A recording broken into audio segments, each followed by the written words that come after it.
freeing our minds. The mind isn't negative. It's the frequency which runs through the mind, which we attach to negative emotions, negative vibrations. We are essentially infinite love taking form within this human awareness or human perception.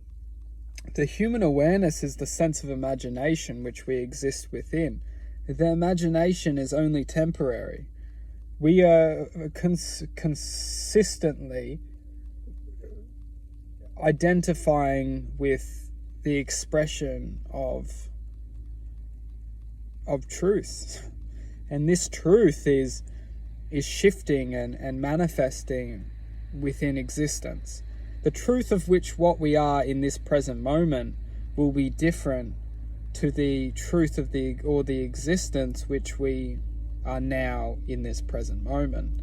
We are always shifting, we are always manifesting, we are essentially always contaminating the false self.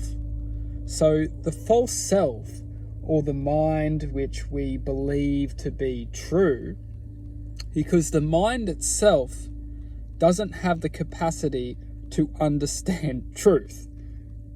This is very, very, very, very powerful to understand that the mind can't understand truth. It's not programmed to. The mind likes to understand rationality, but rationality isn't truth. Rationality is a volume of understanding which is built to hold and to prevent access to a higher realm of consciousness, or a higher frequency of perception, or infinite imagination, whatever you want to call it. The mind is essentially a conductor of information, but the mind is programmed to limit perception from accessing the truth of its existence. Perception itself is infinite. We, as the heart beats to the essence of its true originality. And the essence of us is essentially manifestation within human form. What this means is that when we can start to code back to our true originality, we will manifest within that existence. Therefore, when we are the expression of the heart, we will beat and we will resonate to that frequency. Why does this matter? Is because we can separate from the mind's pulsification. The mind has a constant bombardment of thought penetrating our awareness, and when we aren't controlling our heart's vortex, or our heart's ability to comprehend essentially a formula, when we're only listening to the mind, we will be taken away, like our attention will just only be listening to the mind's predicament.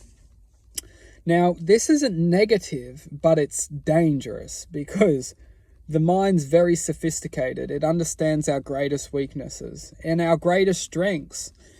The mind has the ability to tap into our truth, which is our heart's, essentially our heart's frequency, or our heart's existence, and essentially tap into it.